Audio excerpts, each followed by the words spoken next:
Good morning, everybody. Praise the Lord. I am so grateful to be here with you once again.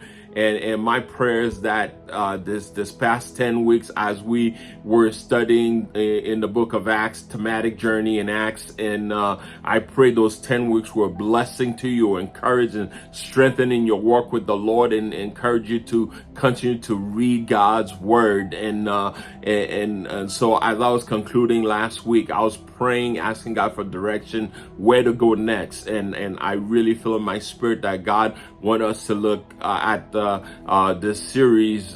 This next series is going to be on the Beatitudes. And this series, I'm going to entitle it The Blessed Life, Not What You Think.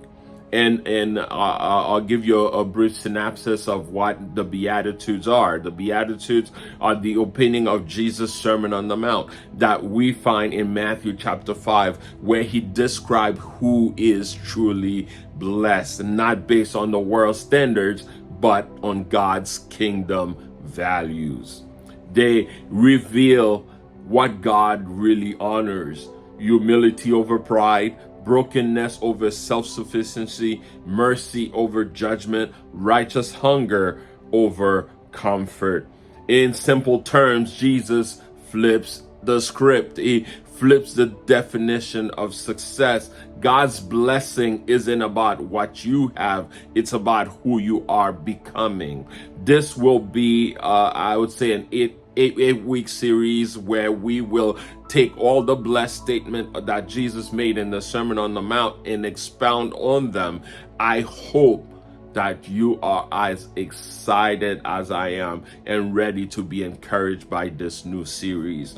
So today we will look at the first of the Beatitudes, which is blessed are the poor in spirit. Matthew chapter 5 verse 3. Matthew chapter 5 verse 3. It says, blessed are the poor in spirit, for theirs is the kingdom of heaven. Blessed are the broke. Now, if I ask you what it means to be blessed, you probably would say having money, success, a new car, a new house. Have those of you that are on social media would say have a lot of followers.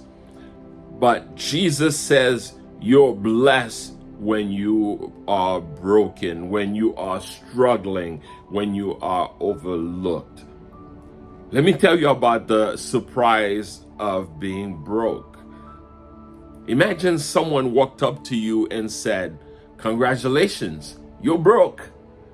Not just low on cash, but completely empty. Nothing in your account, no backup plan, no safety net. Most of us wouldn't celebrate. We would start panicking. But here's the shocking truth.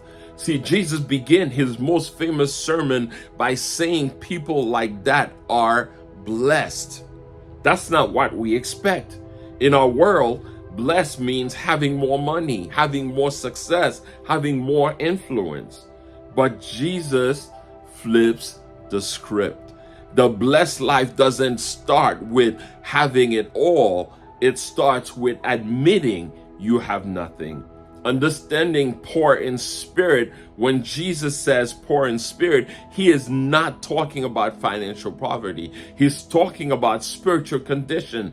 To the poor in spirit means recognizing you can't save yourself. It's acknowledging you are spiritually empty without God. It's letting go of pride and self-sufficiency.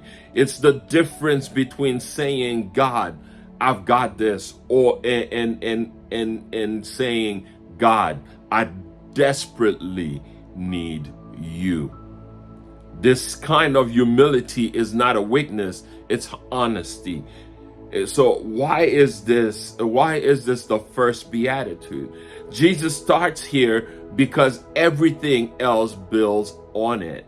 You see, you can't experience God's grace, grow spiritually, and walk in true blessing until you first realize your need for God. Pride blocks the door. Humility opens it. The kingdom of heaven belongs to those who know they need a king. The paradox of blessing is Jesus saying, theirs is the kingdom of heaven. Not will be, not might be, is right now. When you come to God empty, he doesn't turn you away. He fills you. Empty hands receive. Empty hearts get filled. Empty souls find life. The world says, fill yourself to be blessed. Jesus says, empty yourself and I will fill you.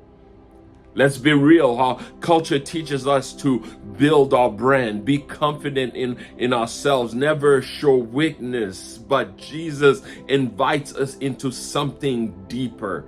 Be honest about your struggle. Stop pretending you have it all together. Come to God as you are.